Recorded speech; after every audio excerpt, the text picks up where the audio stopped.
Entering the Mayo Experience. Mayo Experience. Mayo Experience. Mayo Experience. Experience. Welcome to the Pat Mayo Experience, presented by DraftKings 2022 3M Open Picks, Bets, Preview, One and Done, plus a recap of the Open Champion, the 150th Open Championship from the Old Course at St. Andrews. Remember to smash the like button for the episode, sub to Mayo Media Network in the comment section, give me your winner, and please play in the Pat Mayo Experience DraftKings Listeners League. The link down in the description. Only 2,000 spots this week as we wind down on the golf season, so I'm expecting those spots to fill very quickly because there is a very limited amount. It's rake-free money, so you may want to get into that right now. Pat Mayo, big loser at the Open Championship. Geoff Fienberg, however, big winner at the Open Championship. God bless you, and God bless Rory not being able to putt. It was, what a strange Sunday. I don't really know what to say other than Cam is a goddamn hero. He's the clutchest man alive. As you said on the show last week, Pat, I am going to bet Jordan Spieth light, who actually happens to be more talented than Jordan Spieth. I like Jordan Spieth. I didn't mean to use that as a shot on Spieth, but for all like the love and perfectness of Spieth for that place, I actually just bet the more talented version of that player at a bigger number. Props to Cam Smith. You are an animal. It's so weird. I have these mixed emotions on Rory. Like so many people, I didn't bet him. I would have certainly been happy for him. I would have wanted to be happy for him. Had it cost me the big bet, I don't know that I would have. But I don't know. I go back and forth between his choke job and he just got ran and so many things. And do we give him a free pass? I'm the ultimate apologist for losers. The type of losers that I run out here and apologize for, from Finau to Fleetwood to a retired Fowler over the years. Like, who am I to throw a stone at anything Rory does? I just know he's trying to talk himself into like how ready he is to kick the door down. I can't imagine he's anything but a total mental pretzel at the moment.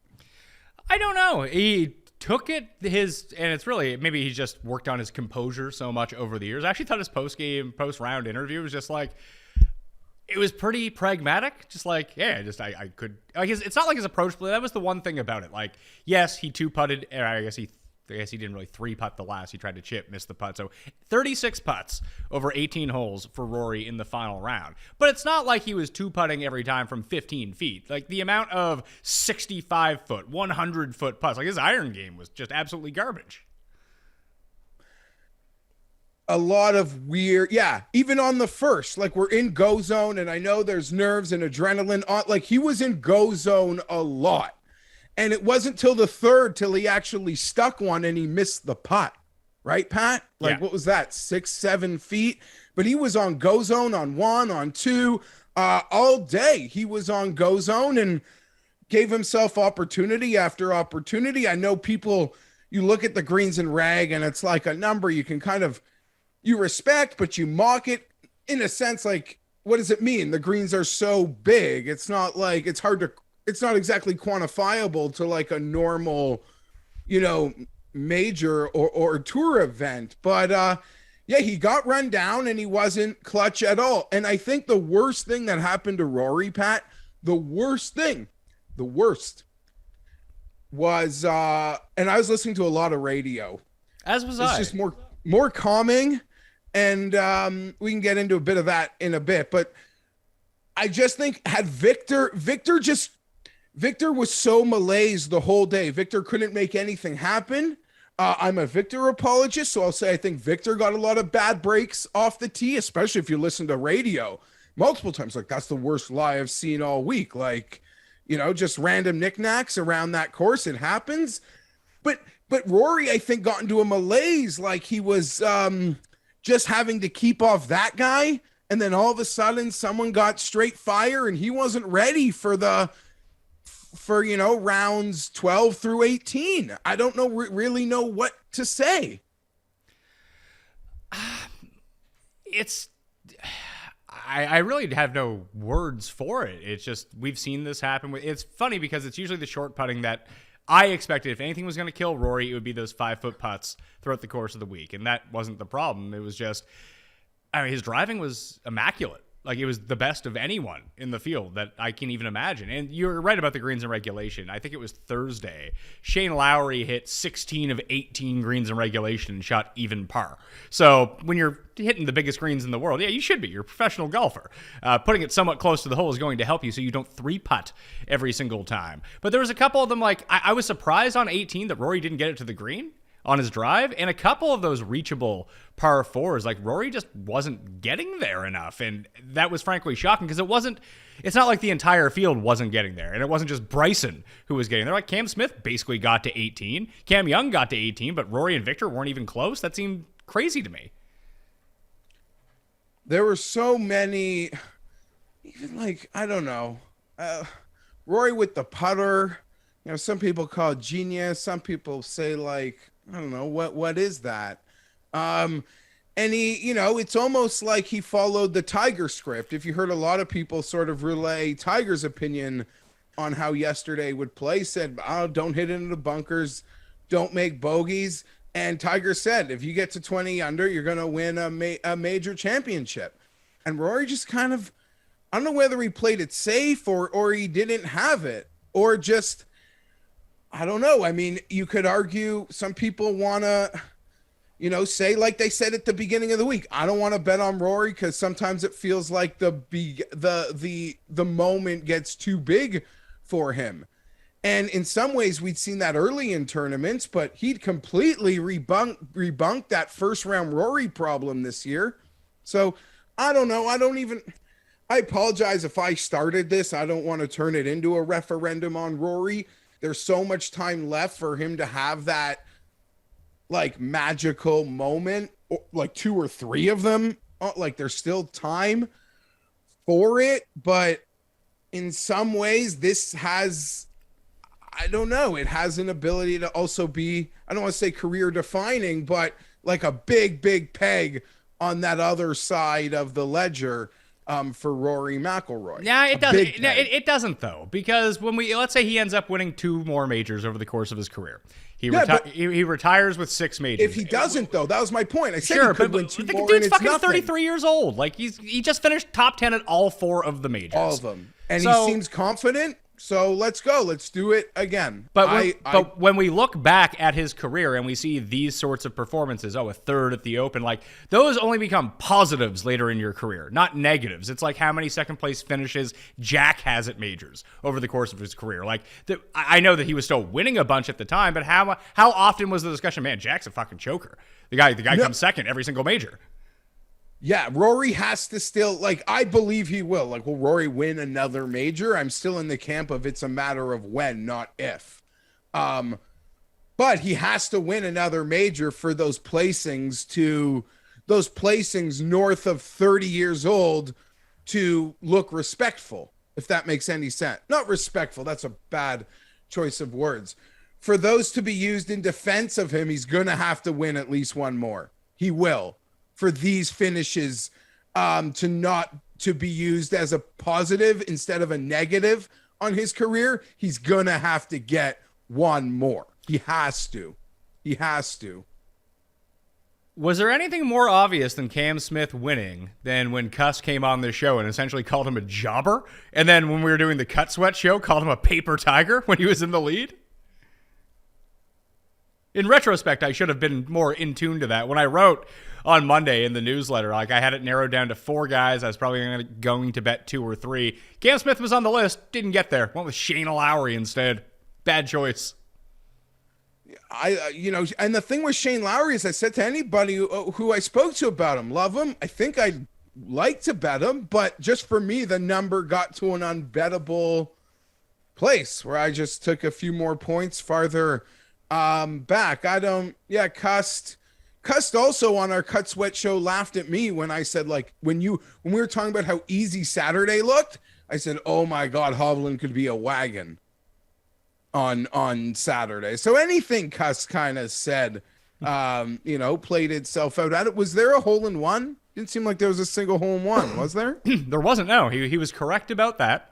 Although I don't think that he anticipated the amount of people going for par fours. Like there was almost a couple hole in ones on par fours at multiple points. Let's talk about Cam Smith for a second. His decision, I don't know if there was any other decision for him, but just it looked so terrifying to watch it on TV. On 17, behind the bunker on the road hole to take out putter and get it to 12 feet to stop. It was just amazing. When I was watching with like my 85-year-old grandma, and I was like, this is it. Like Rory now has his opening again. Like Cam is now going to have to birdie 18 because Rory's obviously going to birdie 18. And Rory probably would have birdied 18 if he didn't have to go for eagle on the hole where he just had to take on the pin and try to make it. If he's trying to play that for birdie, not eagle, he probably puts it to 3 feet and knocks it in. But that save, that was the entire tournament. The layup on 18, the triple on 13 on Saturday, didn't matter anymore. That one single shot was the one that won him the tournament. And every 80-foot putt he made. It was incredible. He got it as close as he could and he hit the putt. It was outstanding. It was the complete dichotomy of the incident from Saturday where you felt like that might have cost him the tournament. He took that double. It really just cost him a stroke because bogey was literally, even if he played that as conservative as possible, when he like sideswiped it while standing in the bunker when the ball was out of the bunker and hit it right into the thick stuff. Yeah, just absolutely incredible. And even when he missed the putt on 9, I'm like, well, that's it. On Sunday, like, his dream probably feels dead. But what happened? I don't think Rory or shucks, like Rory didn't take advantage of a lot of the holes. I think he did get one of those nine or 10, but he didn't get 9. He didn't get 9, Rory. Maybe he came back and got 10, but nonetheless, I don't know. It's all like still a blur. Which it shouldn't be. It should be really easy to sort of recap everything because they showed us so little. It's not like I have this enormous database of weekend golf shots in my head from the large field. No, we saw 4 players. It was a really strange, again, all a week letdown from major championship coverage. Yes, and maybe there was more access in the United States than there was rest of the world. I don't know. I don't know what they were showing on Peacock. But you had your 2 live feeds on theopen.com, which were nice because you had the 11, 12, and 13 feed at all times if you really wanted to check in to see how your guys were doing there. And then they had 2 featured groups. It was a lot like last year's like Barbasol PGA coverage, and they only showed you so many guys. And there was very clearly a directive from production. We are going to show as little of Dustin Johnson, of Bryson, and anyone LIV associated as possible. If we have to show them, we'll show them. If not, they were even doing a thing on the leaderboard because I had Dustin Johnson. I was like, oh man, maybe he can like make a rally here and get it going early. I think he birdied 1 or 2 and it was like, okay, here we go. We can get on a run. But even on the leaderboard, as soon as like Spieth had caught up and he was like tied with like Burmeister, they were showing Spieth and Burmeister and not Dustin Johnson, who was like kind of actively in the mix. He was just dropped off the leaderboard to the next page where you would just never see him. Like little things like that kept creeping through in the broadcast. They didn't show Cam Young like drive a green. On what? On oh my God, I don't know. They came back to show him putting. On what hole? I don't know. It wasn't 18. I watched the drive on 18. No, not 18. 10? I think they felt like Cam Young just wasn't going to win. And frankly, he played, I mean, obviously he didn't play better than Cam Smith. Cam Smith finished a shot better. But like if you went and watched the rounds and didn't see anyone hit a putt the entire time, because Cam Smith just started making these gigantic putts, you'd be like, man, this Cam Young guy won by 8 strokes and he couldn't get them to fall. And we watched it and on Friday on the Cut Sweat show. And Cam Young, I think he had a 4-hole stretch on Friday where he had 4 birdie putts from 8 feet and in. He missed all 4 of them. And that ended up, I mean, that wasn't the difference, but that was the difference when it really came down to it. According to radio, Pat, and you can tell me if the stats like bear it out, the ladies who followed Dustin Johnson for the weekend, like they could not get over how quick he plays the fairway and how slow he plays the green. Like they couldn't get over that. But I have to assume Dustin Johnson, the stats show that he like very well could have won this golf tournament if he putted.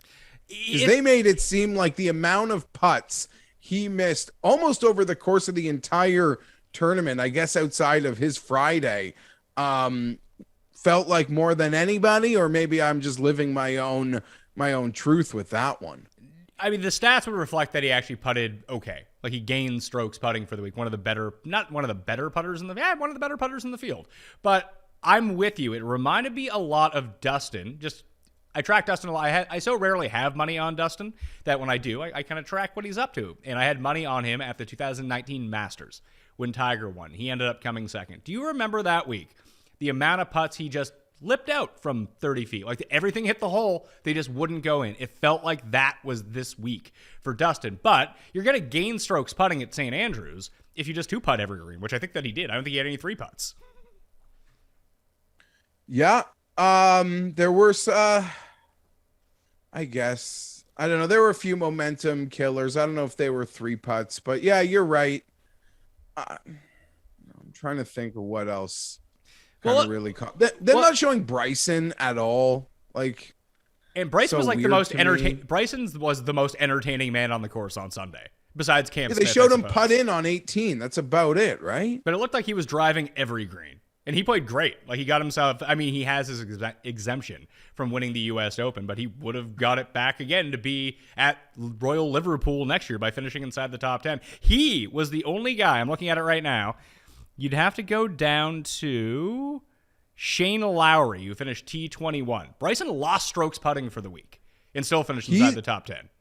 I was really disappointed to see him play well on Sunday because I feel like that might have slashed my already short LIV New Jersey line that I feel like I'm auto betting Bryson unless they give numbers that are so stupid.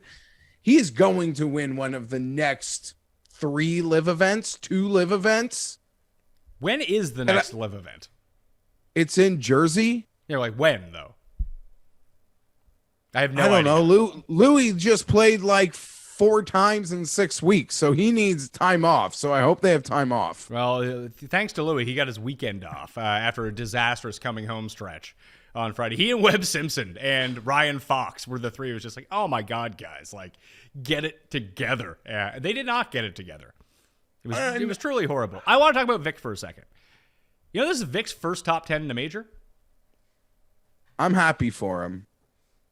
Me too, but like it wasn't surprising because we see this so often with even the best of players that we think of, like when we think back like 10 years, whatever, and Vic's in the mix at every single major, and he's a real threat. He has 2 under his belt or something like that, that it's always the first one that guys, and he didn't really implode. It's just everyone else was scoring and he wasn't. And I think you're right about Rory, that he kind of got caught in that malaise of, hey, I just need to beat Victor here.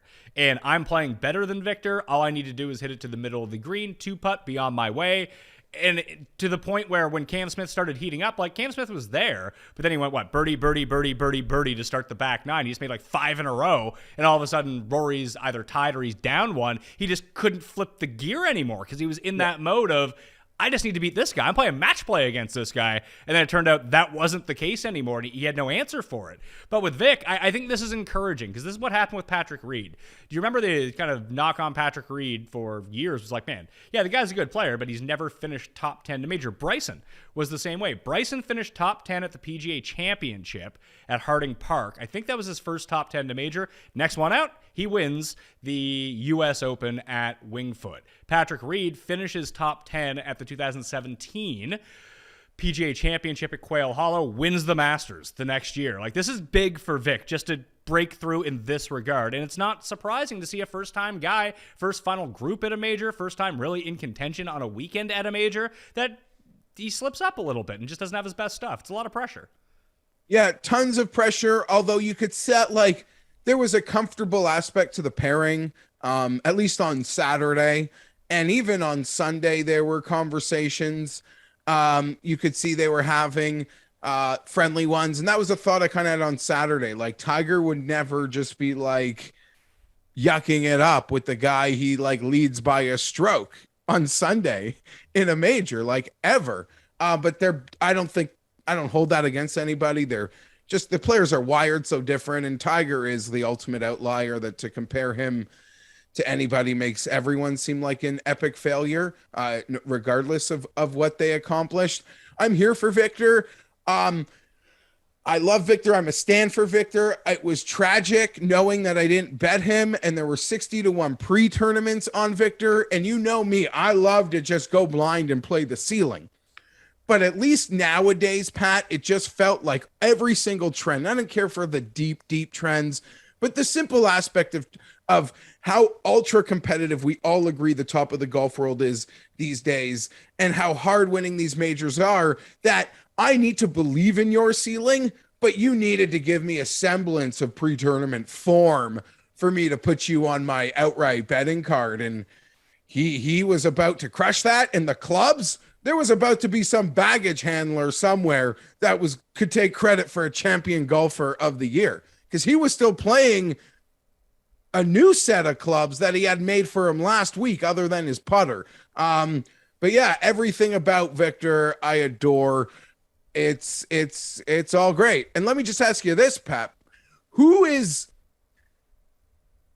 are people expecting to be Scotty Scheffler now next year? Cam Smith or Cam Young or Will Zalatoris? Because they can't both be him. Well, neither of them probably will. They kind of can, because one can be, because there's been three guys that have kind of gone on this run, and Cam Smith has actually done the best at spreading it out over the course of the season. He wins the first tournament of the year, he wins the Players, then he wins the final major. That's nice sustained success. Yeah, wow. Yeah, great point. Yeah. For Cameron Smith over the course of the year. But we saw Cantlay go absolute fire over the course of the end of last season. He wins 4 tournaments. Scheffler gets hot at the beginning of this year, from Phoenix to the Masters. Then Xander gets super hot, and then he can't lose at any point. So theoretically, it could be Cam Young, and it could be Will Zalatoris. But the weird thing about all of these guys is they're all the guys that you would have pegged to do it. It just all happened a year after we thought that they would do it. Like, it's funny to think about this guy. I want to talk about Scotty Scheffler too, because guy really let me down on Sunday. I don't know what was going on with him, but the dude could not make a 3-foot putt to save his life.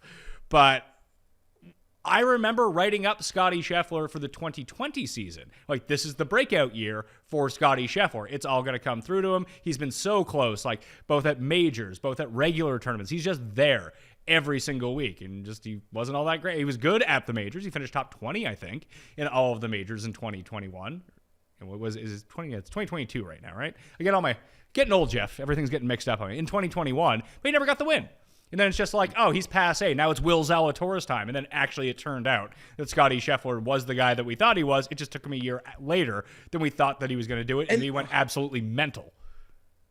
We are nuts about, like, timelines. Like, as golf, like I say, Rory could be in an off-season mental pretzel based on the form he entered. All 4 major champions, not able to knock one off this year. We put ourselves, betting golf, we put ourselves in a mental pretzel Monday through Wednesday every single week, setting a lineup, making outright picks and all that, Pat. So I don't know, which player were we talking about? Scheffler. I do want to kind of backtrack a little bit to Rory. Like, I honestly think he's not as devastated by this as people may think. Like, yeah, it sucks. I think that he kind of, I said, pragmatically, he's building on what he thought was a really good season. It was a really good season for Rory. He's only going to end up likely with the 1 win. That was in Canada. That was a great performance. And he wasn't really in contention at the Masters, although he came in second, but he was in contention at different points of each of the majors. Obviously, this was the closest that he was going to get. But is there really any bigger winner in the golf world this year in terms of reputation than Rory McIlroy? You might as well just give him a sympathy major for the amount of goodwill that he has ingratiated onto himself. He's a bigger star now than really he's ever been, and he hasn't won shit.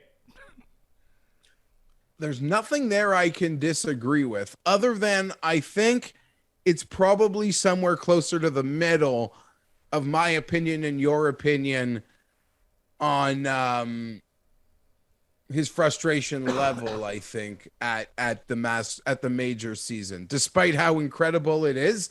And someone sent me a bet in my DMs that they made, Pat. It was 50-1 for him to T10 in all 4 majors. Guy won like 5 or 10K or something. So,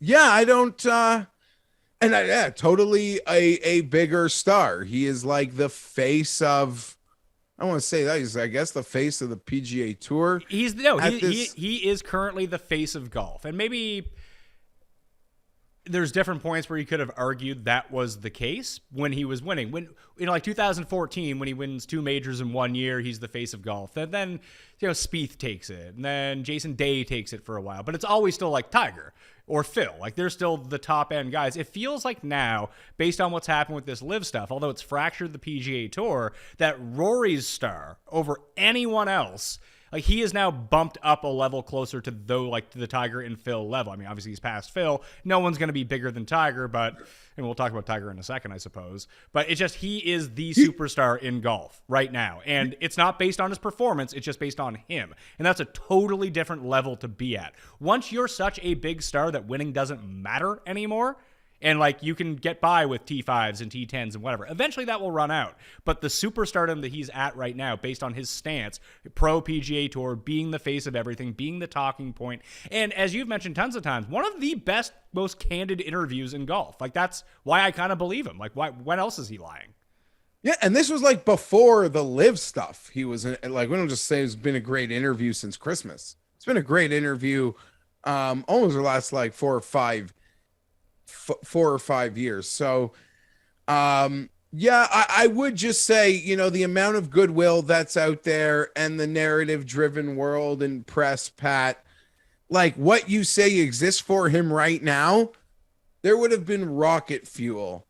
Like, had he won yesterday, like, I can't even know the fuel that I'm thinking that the hyperbole that would have been put on the moment. I even made the joke on Saturday night.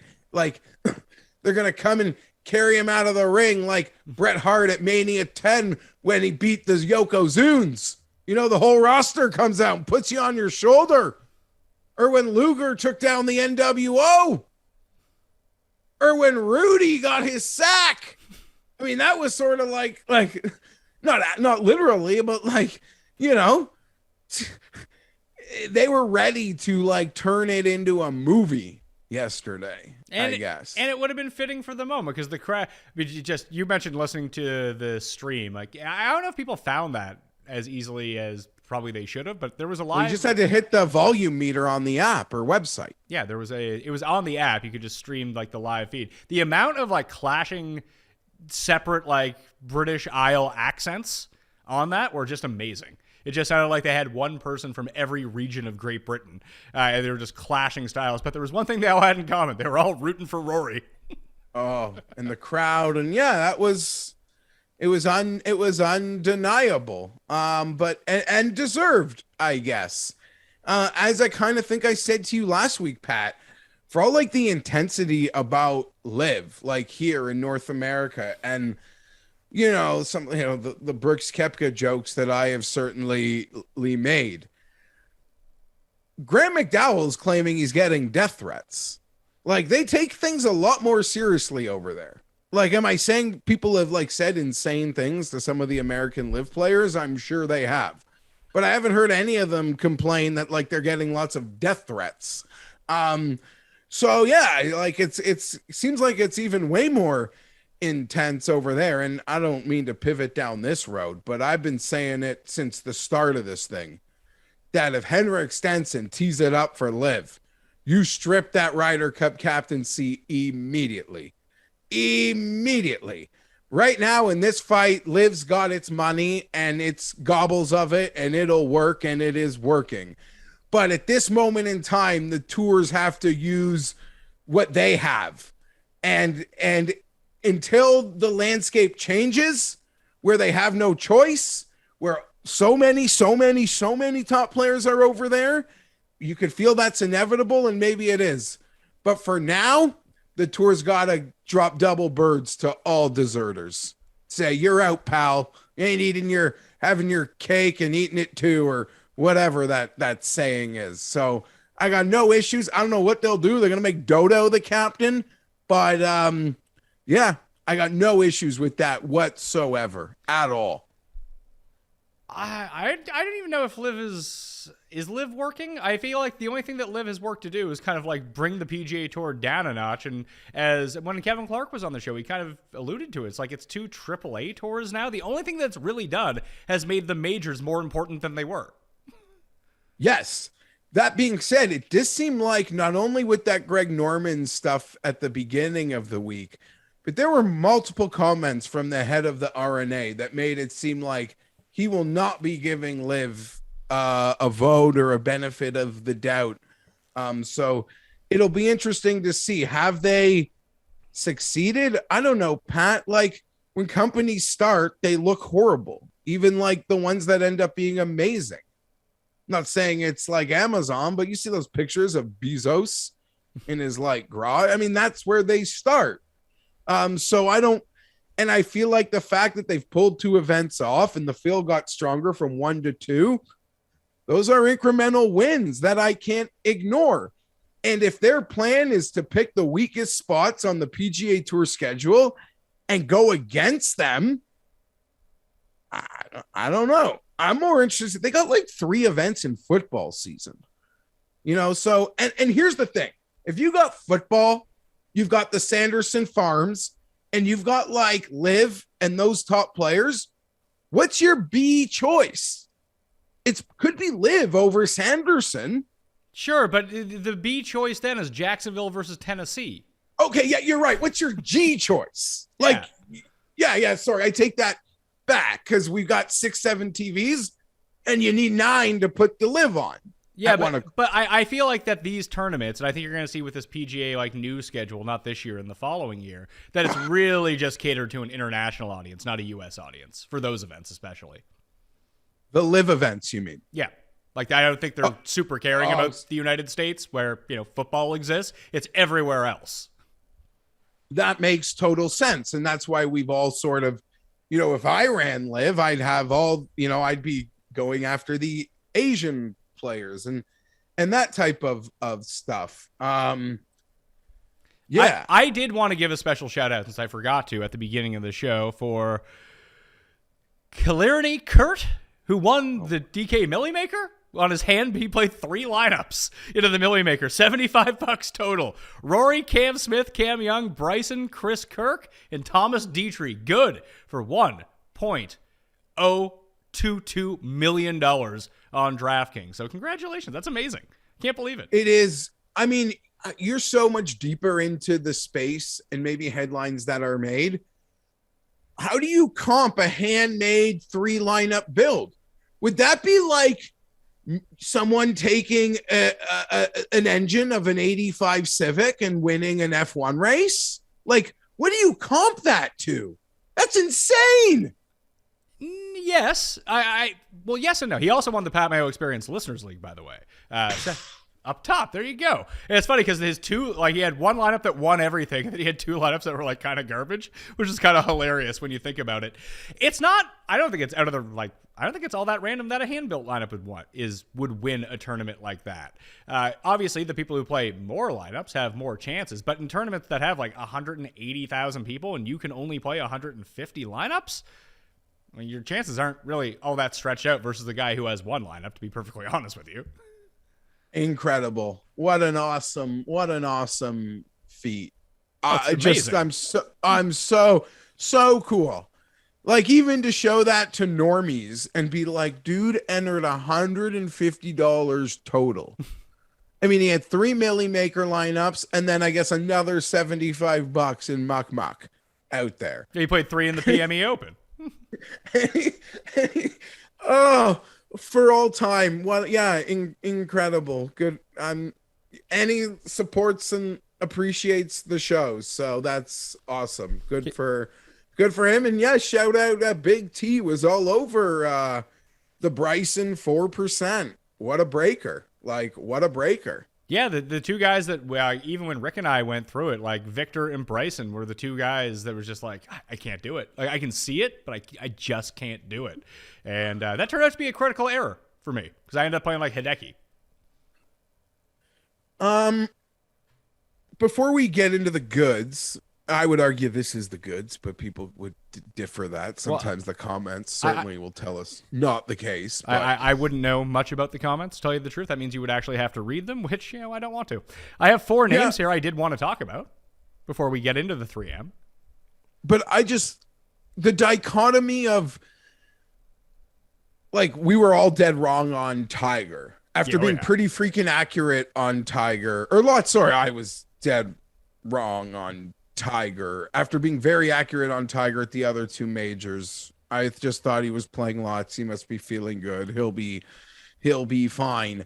The amount of attention, Pat, 0.00 that Phil Mickelson got playing probably his last Open at St. Andrews was sad. And tell it, like, I get Tiger's here. I get that Friday, that non-leaderboard story had to go to Tiger. But, like, for Phil, it's like at the point where he doesn't exist. Like, that is the point where he's canceled. Like, I make that joke and we all know the stuff he said. But I just mean it's at the point that even in the golf coverage realm, he doesn't exist. Crazy. He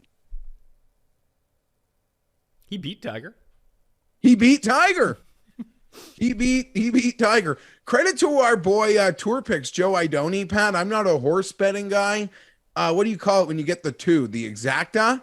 He had money on Cam Smith and Cam Young. I didn't double them officially, but you exacta major. Good for you, buddy. Props. Yeah, that's amazing. I mean, just to get 1 and 2 at any tournament is insane. And more so when every good player in the world is playing in a tournament is even crazier. So that's very impressive. There was a lot of big, including yourself, a lot of Cam Smith winners out there. I was happy to see. Yeah, big. If I can't win, I like to see when everyone wins. That's usually a good thing. Yeah, it seemed like a lot. It was made sense. There's a lot pointing to it. The numbers seemed fair. The course fit seemed ideal. You could see him getting comfortable in Scotland last week. Check. Winner, Gagnon. Yeah. Were you? And I don't know. I'll give. Oh, go ahead. Who are you giving credit to? I just want to say it's kind of like major repeat outside of Masters, but for 3 days a year, there's only so much they'll put into the apps. Like, it's 3 days a year. There's just so much they'll put in. And that's something we have to accept, that it's so messed up that the coverage we get for majors is inferior to the coverage we will get this week in Minnesota. I'm going to have an easier time knowing what's going on than the 150th Open Championship.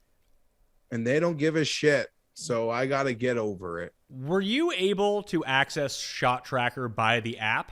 Because I was only ever able to do it on the desktop, not on the app. Were you able to do it? I wasn't. One of my buddies late on Sunday said he found it, but I was so deep into the woods, I didn't care. There were so few people on the golf course. I was done giving a shit. On there were 9 guys left on the course. Like, I didn't need to know what people were up to at that point. I actually found it somewhat refreshing that I couldn't find out how to do it on the app, because at the PGA Championship in the US Open, they had Shot Tracker, but the Shot Tracker was disaster.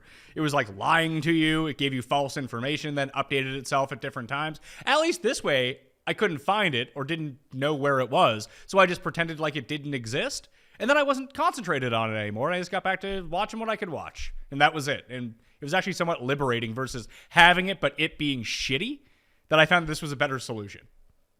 I agree. And this was shitty, and I noticed many inaccuracies as well. Like, they sometimes have there's a big difference for 2 yards for birdie and 2 yards for par. Like, You know, it's and so you think, oh, and then did he miss it? And you're like, no, in the end, he didn't miss the putt. They were just constantly giving you the information wrong. All right, rapid fire here. Tiger Woods, you have anything left to say on him? He's going to play a seniors major at St. Andrews. I think he'll stick around to play. As long as he can walk, he'll be back out there for the next time they get back. Yeah, and apparently it's been dated, right? Like they have a date. Oh, I didn't realize They that. made it seem like they had a date, but I could be wrong because I trust you and Tim. Yeah, Tim, more you should trust on specifically, this. who made it seem like they don't have a date. Well, it's Royal Liverpool. Like, yeah, the next three that I see are Royal Liverpool, Royal Troon, and then back to Portrush. Okay, so I guess Tiger was going on the assumption that it's automatically going to be there in the next like 6 to 8 years. I would say, he like sort of dated the 27, like 2027. I would guess it's back because it used to be like it had been on a 5-year rotation, and then because I guess it would have been 6 years, but because of COVID, it got bumped the 1 year that it became 7 years. Maybe they bring it back to 4, maybe they bring it back to 5, but I would guess max 2028, but 2027 seems more likely. Then I take it back. Then yeah, for sure he's gonna be there, without a doubt. And honestly, I'm so silly. I would say if they're debating years, like bump it up a year to like let Tiger be part of it. When was the last time? Yeah, Rory won at Royal Liverpool, so he's got a shot next year at the Open. I'm sure he's got a shot at all of them. Do you think, what is Tiger's schedule going forward? Obviously, he doesn't play the rest of this year. So is the Masters the first time we see him in 2023? No, he'll play the Hero this year, Pat. Okay, besides the Hero. Okay, sorry. But that's the next time we're going to see him golf. We're going to see him play the Hero. We're going to see him play the PNC. I'm anticipating we get a lead-in event to the Masters. Genesis? Bay Hill? Because those don't seem like good courses for him at this point. He should really play like the Valspar. Yeah, but that's after the Masters, isn't it? No, it's before. It's the week after the Players. Or I don't know. See, he goes back and forth because he does make it seem like he would love to play. He gives you this sense he would love to play a lead-in event because he acknowledges how hard it is to mimic actual tournament golf despite what his mind can do on a practice situation. But then he'll finish the sentence by saying, I'd love to do it. I just like might not be physically possible. Which is no secret. But I'm going to anticipate a lead-in event. I don't know how to pick it though. Scotty Scheffler, disaster on Sunday. Don't really know what happened there. As someone who had money on Scheffler, that was not a good call. I thought that he was the guy with that. What Cam Smith and Cam Young did, I thought that he was the one that was going to do that on Sunday. Once I scanned the leaderboards, like who's the guy who could go real low, shoot like a 62 from back here? It's like it's probably the number one player in the world. Didn't happen for him this week.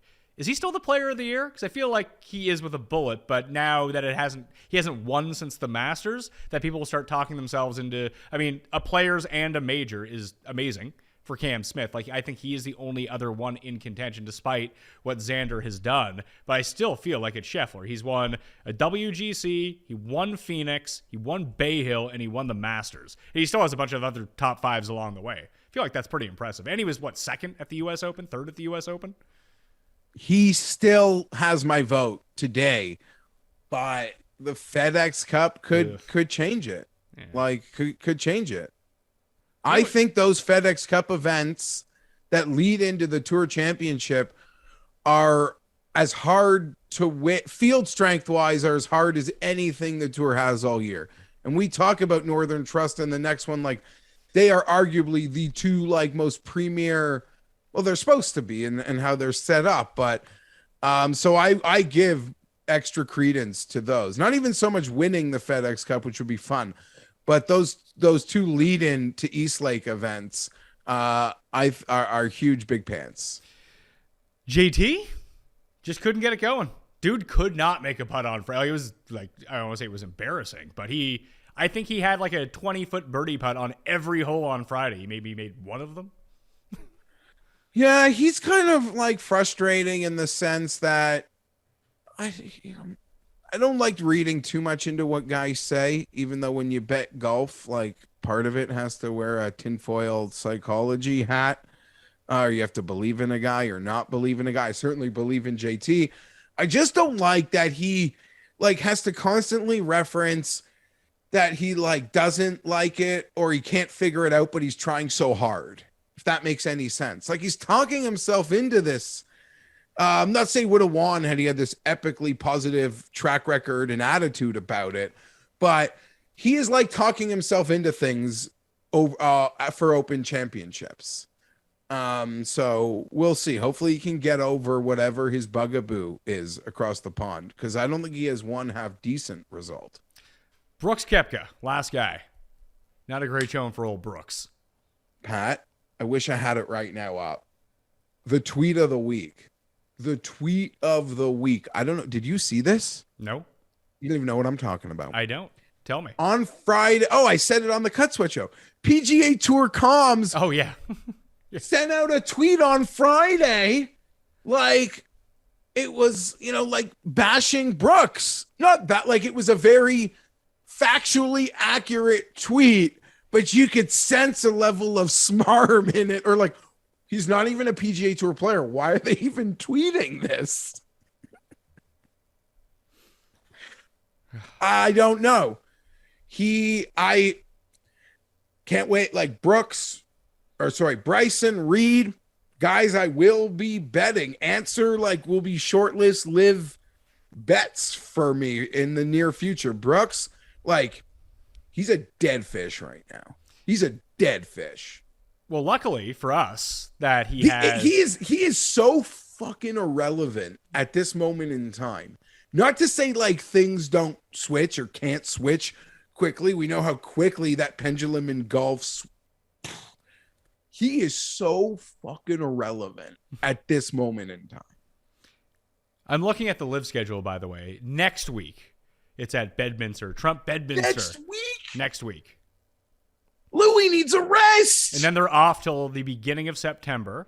And they play in Boston. They play in Chicago twice in September. Then they play in Bangkok. They play in Saudi Arabia. And then they play at Doral to end the year. Okay, well, quickly then, let's just do this. Because are we expecting a defection point this week now that major season's over? Or you might as well take your free FedEx Cup money and make your live announcement in like a month and a half, right? If you're planning on going. If it was me and I was trying to be sneaky, and depending on who I was, I'd wait for that pit money to come out, grab that, then go. Yeah, but live could also be like, what do you think you're going to get from Pip? What do you want from Pip? You'll say, they'll be like, okay, we'll give it to you anyway. Come tomorrow. I suppose. Like, so here, what are you getting for here are the names right now that people are expecting to go. Adam Scott, Tony Finau, Cam Smith, and Henrik Stenson. But Hideki was completely rumored to go, as was Fowler, but they're both playing at the 3M this week. Yeah. And I saw Hideki in the 3M field, and I got those vibes like this is just going to be a troll job by Liv to have a news cycle withdraw to then correspond with a Liv announcement. But Hideki, he's got those wins. You got to take that free FedEx Cup money, I think, if you're going to go. That would be my expectation. So I don't think we're going to see a lot this week. Maybe the rumors the week after the FedEx Cup at Eastlake, Pat. Oh, man. That's going to be a big one, a big week. But let me ask you this, because they're in Jersey in 2 weeks, and people are going to hate me for saying what I'm about to say. People are going to be like, say it. And I'm not even giving my opinion. I'm just stating what is going to happen. The 9/11 stuff is going to be like... I didn't even consider that. Megaphoned in New Jersey. Megaphone. Yes and yes and no. Because you have to remember, outside of probably even most of the people watching this show, and outside of like golf Twitter, no one gives a shit about the LIV Tour or anything that's going on with it. Most people don't even know it exists. I don't even, and again, like, okay, like Biden's there grabbing some balls right now. So like, it's kind of a juxtaposition to be like, hey, what are you golfers doing? So like, I get like the other side totally, but I'm just saying the people that care, and they have every right to care, they're going to be loud. And the players might have to answer not just like direct questions about Saudi money, like direct questions about 9/11, and it's like it could get weird. So what you're saying, you know me, what do I love most about so what LIV you're Golf? saying is that for the recent defections, probably a good one to skip before you join. Yeah, it could be a good one to not wait for Boston. Exactly. You miss one more live, get your FedEx Cup money, go to the one after. Yeah. And again, it's weird. And I just think that's going to be part of it. And I would like for my favorite thing about LIV Golf Weeks to not be the press conferences. When they get past that threshold, then they could be onto something. But the most entertaining thing for me as it pertains to LIV Golf is not the last 5 holes on Saturday or whatever day they want to finish. It is the press conference where they trot these guys out. And those New Jersey ones are gonna be, I'll be watching the whole thing. That's all. Do you think Cam Smith is going to go? I don't know. I think they're all liable. Between the players and the Open, he's got so many major exemptions. I think, yeah. How much did this win get him in a bonus? $50 million? $100 million? I thought it would have gotten Victor like a $40 million bonus, like just beating Rory, and not like Greg be like, don't let Rory have this moment. I'll give you $50 million. It has, but he is the one who's like but I mean, it was like a lock that Hideki would be joining LIV today, and that seemingly has not happened. Yeah, no, I don't know what's up with any of that. And then if Cam Smith go, like, how quickly is the President's Cup after the season, Pat? Ooh, I do not. Where is it's at Quail Hollow. Charlotte. Yeah, so it has to be in September this year, right? I would assume it's like they have a week off and then the President's Cup. Monday, September 19th is when it starts. So the Sunday is on the 25th. So week 3 of football. So yeah, they'll get 3 weeks off, 2 weeks off before it starts because it's the U.S. one. Was the Australian one was in December, wasn't it? Yeah. But also if you're Immelman, if you're the captain, I assume Cam Smith is being pretty open and honest, and Hideki is being pretty open and honest. They have a business decision to make, but they're friends with, they all love Trevor. So I think Trevor Immelman might know more about who's going to LIV than anyone on earth. Or these people are playing it very close to the vest. And listen, you're Cam Smith. People drew comparisons to his post-round rebuttal or comments of LIV to Cantley. No, they weren't even close. They were not even close. They were on this on the same side of a fence, but there's a definitive gap. So I'm not going to come down on Cantley like I did Cam Smith, especially after he just won me $8K. I'm not going to come down on you. But I do believe everyone who's in that position that Cam Smith, you just got to play as a negotiating tactic. You just play coy, let them see a press conference where I'm on the fence and let them call my agent and offer me 15 more million off that other increased bump they offered me a month ago. So yeah, I could see why all these guys play coy in the press conferences. It's almost like a negotiation ploy. Interesting. Well, let's move on to Minnesota. Let's talk about the 3M. That's what I don't know how much we want to talk about the 3M. It's not a great field. I've been to this course. The course is really nice, TPC Twin Cities. I really liked it. I went with Moose, and Moose is a member at Hazeltine. Hazeltine is much nicer, obviously. It's where they have Ryder Cups and U.S. Opens, and this is more of just a really nice course. It's in Blaine, Minnesota, but I really enjoyed it. It's the most reminiscent of PGA National, but not as hard. There's just water everywhere at this course. And if you get off the fairways are pretty wide, but if you get off them, you're in this weird fescue, you're in the woods, it's not a great scene. As we saw Cameron Champ last year when he won, you would think, oh, must be a bomber's paradise, which it can be because Cameron Champ won, but he wasn't hitting driver off of any of these tees. He was clubbing down to 3 iron, 5 iron, and just getting it where he needed to get it, making sure they didn't get into the water and go out and make enough birdies. It's like PGA National if it was easier and you still had to make a ton of birdies to get by, because the blow-up holes are still going to be there. Remember, everyone was on EVR that year, and he had a year one. He had a magnet for the middle of the lake every single time.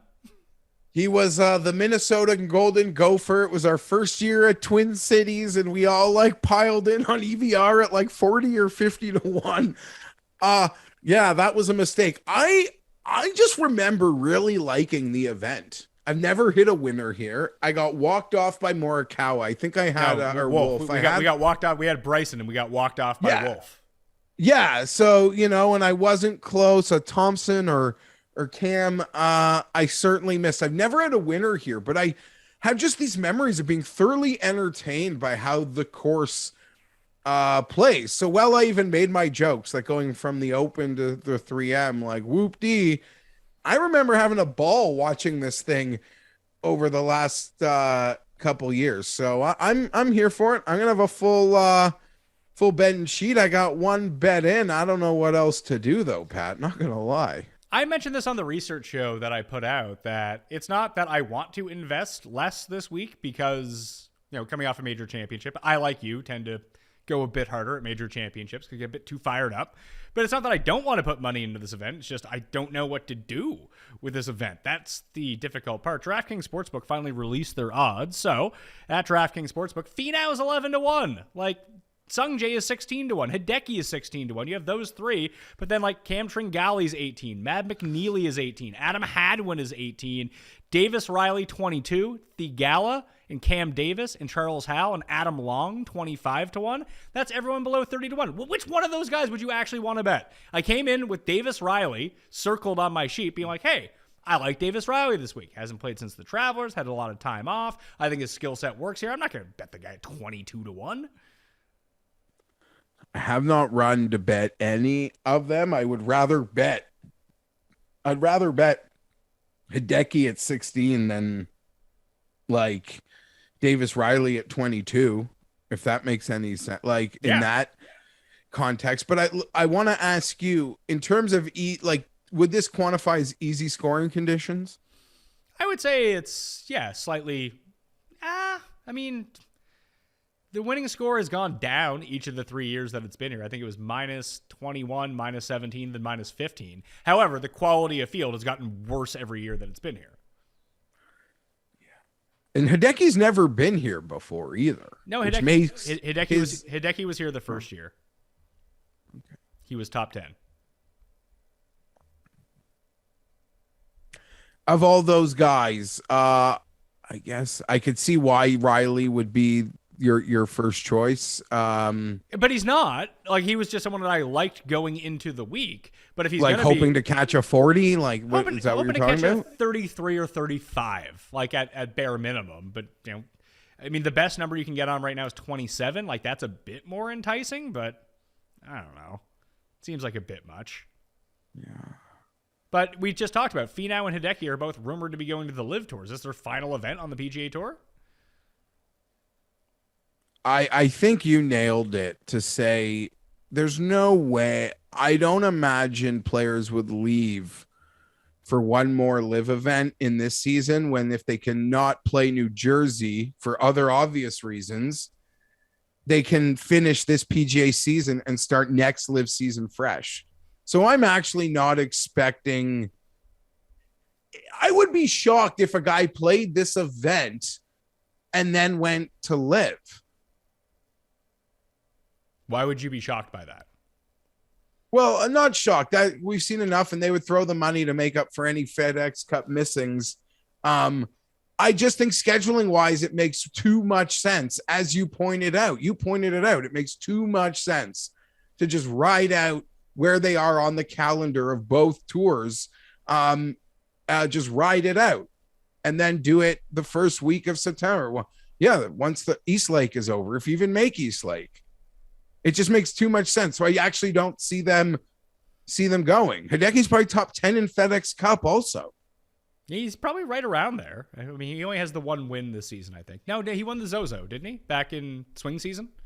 Yeah, the Zozo and Hawaii and Sony. Yeah, so he's most definitely. And he's played fine. He's got decent results here around. Like he could be right around that 10 spot. So Hideki at 16, you like. Hideki 19 is the best on market I can see right now. He's probably my favorite of those top three guys between Finau, Hideki, and Sungjae. And like the fact that like I like Thigala enough, I like Hadwin enough, not enough for a 2-point difference between them and Hideki. Is there like a Phoenix comp other than desert? It's water. Maybe. Who knows? I mean, the Sony. I would say that PGA National is probably the closest one, just based on the layout of the course, but it's just not as hard. PGA National is such a hard thing to comp because then I thinking who can shoot me 2 under a day. Yeah, but it's not. It's just that style of play. Like you need to have the similar mentality off the tee, where you can only get yourself into so many problems if you keep it in the fairway.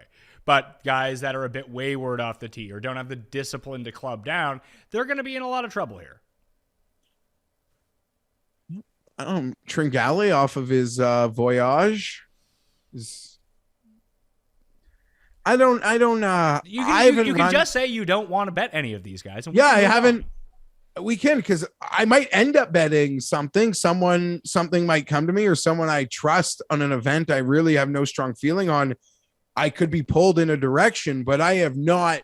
I'm not running to beat a number, catch a number, any part of this under 30-1 at the moment. That's the truth of it. All right. Well, let's talk about the rest of the guys, because everyone over 30-1, honestly, to 1,000-1, like Marty Fish, tennis player Marty Fish. What are his odds? I assume he's last in the field. He's at not even last. That's how good this field is. Maybe they don't have Marty Fish listed. They don't. Okay. But he is playing this week. He's supposed to be in this field, but they are not hanging odds on the Fishman in either one of them. And he qualified fairly, right? It's not like a Steph Curry, here's a spot thing. I'm pretty sure they gave him a spot. I have no idea, though. I assume that they did. He's such a big star. You got to get him in the field. Get some star power behind this. All right. I guess. Here are the two bets that I've made so far. I caught the early Goddard number at 55, played it with 5 places, because I assumed that number would be beaten to the ground. And at the place where I played it, it's down to 45. DraftKings Sportsbook has opened him at 50. I expect him to be a very popular bet this week. It's essentially the same field as 2 weeks ago when everyone bet him at 18-1, except you have 3 real guys at the very top who may or may not care. They just came over from playing the Open Championship. If one of those guys shows up and plays their best, they're going to win. If not, it's open game for almost anyone. Goddard seemed like a pretty good number. And the other one I bet was Higo. I bet Higo at 100-1, 5 places. Ooh. That's all I've done. Okay. Listen, I have bet Goddard. I didn't speak to you about it, and I'm not on Atlantic time, so I missed the 55. Bet a 50, no difference to me. It just made a lot of sense. I'm betting on the ceiling. I don't know. No one caught my eye. The number just seemed fair.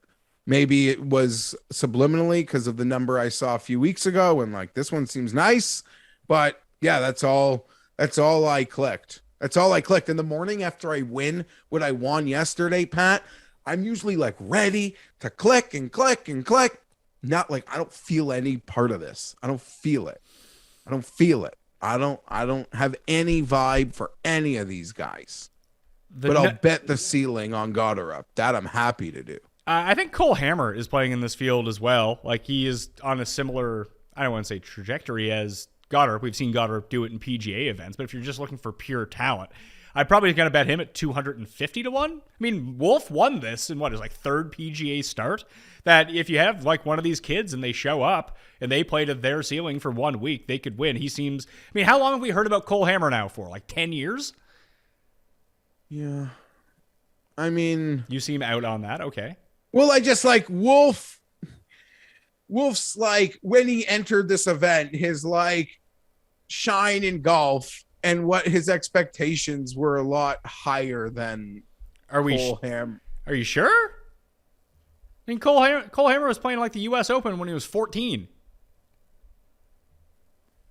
Oh yeah, Wolf was off a 9-win college season. That's fair. I don't know. You're not wrong. I like the ceiling. We see these guys. This is the time of year. Chez Reavie kind of rebucked the, young guys wearing the Cuda. And speaking of which, I don't care to talk about Chez Reavie. How is Alex Noren not here? He's just living it up on that second place Barracuda paycheck. Oh, ride that form, man. Cole What would his odds have been? I don't know, 20-1, same as Hadley. Yeah, okay. Yeah, you're probably right. Okay, I'm happy you're not here. I would have wasted money. Cole Hammer, sell it. Cole Hammer's last. I mean, obviously we know how he was as an amateur. In his collegiate career, was still quite good. He just joined the Corn Ferry Tour, off to a bit of a rough start. Missed the cut in his first one. T37 in his second start, and T7 the last time that we saw him. I mean, this guy's supposed to be awesome. Just like God, it's no different than we bet Goddard up at the Canadian Open. He was absolute dog shit, and then it turned out he was actually good in the next few starts. Like, why not just try to pounce on Cole Hammer now? What's the number? 250-1. Okay. I guess you like that more than Joseph Brantlett, 150? Yeah, I do. I'm joking. So yeah, Cole Hammer, 250. There we go. Yeah. And like the numbers are telling me, and I ran this through the model on the research show on fantasynational.com, but like Brendan Steele rates out by far the best over any short-term modeling of any player in this field. You can get him he's 40-1 at DraftKings Sportsbook right now. That's probably where I'm going to go. I see Steele, Svensson. Yeah. There are a couple books. I don't have access to them. They're showing 500s on Cole. Oh, really? Yeah. There you go. Even better numbers. I'll bet the 250 with the placement points. I'll take that. I'll probably bet him like top 40. Yeah, and DK is a 320. I guess that wouldn't come with the placement points. Yeah, it doesn't come with the placements. Yeah. You probably want your placements. I just looking at it, yeah, the names that stuck out to me, Steele, Nick Hardy, Svensson. And potentially even Wyndham Clark, because I didn't like Wyndham Clark at the Open last week after everyone kind of like glommed onto him as like the sleeper that you needed to use, but he wasn't disappointing. He was fine at the he was fine at the Open. He was good at the Scottish. He's on a nice little run right now that he's back to 50-1. He has deeper odds than Ricky Fowler does. And I like that call on Svensson. I was like really mad. Well, I shouldn't say like that. I was mad that I didn't bet him at that event the deer. I guess it was the deer. Was it the deer? Yeah, it was Barbasol that he was like winning and then just didn't show up on the weekend. 'Cause I've been betting him a lot. So he's a guy that obviously caught my eyes here as well. And I'd assume Jason Day could be live bound too, Pat, because there's rumors that they're looking to that they almost have a deal with an all Aussie team. Do they want? I mean, Adam Scott. You get Adam Scott. You get Cam Smith. Do you even want Jason Day at this point? No, and don't they have some super Australian young guy? I can tell you I'm not an encyclopedia full of knowledge on the LIV Tour. And I know, but like I guess you're Sky Hoaxman. They have like some super phenom Australian kid I think they signed also. I could be wrong. Don't they have Wade? Don't they have like Wade Ormsby? Isn't he on there? Yeah, they do have Wayne Ormsby. No, Wade, not Wayne. I think it's Wade. Yeah, Wade Ormsby. Yes, he is on the LIV Tour. He's 42 years old though, so he's not like some hot shot. So north of 50 though, like not a ton of guys even catch my eye. For some reason, I like in really shitty events, I keep thinking I want to bet Lonto. But then I look at the numbers and I'm like, why do I want to bet Lonto? Okay. Sweet insight. Next. No, the names are so shit. Yeah, it's I kind of trust it. Ricky Fowler is back to being under 50-1. That's what you need to know about like the field, I guess. Will you bet Ricky this week? I don't think so, Pat. He hasn't even contended yet. Hey, he got through two good rounds in Scotland. Everyone was like, "Oh my God, Ricky Fowler," and then he went away. I am so encouraged. Like, it's sad what gets you encouraged, but everything's relative to the moment. This moment in time, I am really encouraged by the at least like respectable golf that Ricky has played. Speaking of other losers I've wasted money on, you mentioned the fairways are wide. Are they wide enough for Bo Hostler survival? Maybe. I can't, outside of putting, I can't really tell you what Beau Hossler is good at. But sometimes he shows up and he's fine, and other times he's like the worst guy in the field. And, well, you should look for a prop. At one point in the tournament, Beau Hossler to be in the top 5, and at another point in the tournament, Beau Hossler to be in the bottom 5. That'd be nice. I don't think anyone's offering those sorts of props at the moment. Yeah, I don't. If you don't want to talk about anyone else, just say. Well, I don't want to extend the show for the sake of you just naming names. Yeah, I don't. Yeah, I don't like. I don't have anything. Has EVR got any form? Like, I don't care for any of these guys. Oh shit! You had Cam Smith as your one and done last week. Oh snap! I think that vaults you into the lead, sir. Oh, I would think so. Yeah, you were only 1.1 million behind me, and yeah. Who did you guys have? I had DJ, who won enough, but not enough to close that gap. He had Rom, and he was, yeah, that's not going to be great. I think you're going to be, I need to catch up to you here down the stretch. So let's go quick picks and one and done for the week. Well, you, sir, Cuss took Adam Long, in case you want to know, who I'm pretty sure he's already taken this year, but no, he hasn't. He's taking Adam Long. Board is yours. Who you want to take? Let's just go. We'll go pretty high here. You haven't used Finau for what it's worth. Yeah, no, we're FedEx Cupping Finau. Assuming he hasn't gone to LIV. Give me Mav McNeely. Okay.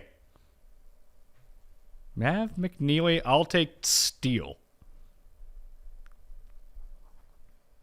So Steele, Mav McNeely, and Adam Long are the one and dones. You, sir, are now back in the lead. And the 4 bets that I have in: Steele 40-1, Goddard 55 with the 5 places, Higo 100 with the 5 places, Cole Hammer 250-1 with the 5 places. Probably give it another look to Riley if I can catch a better number.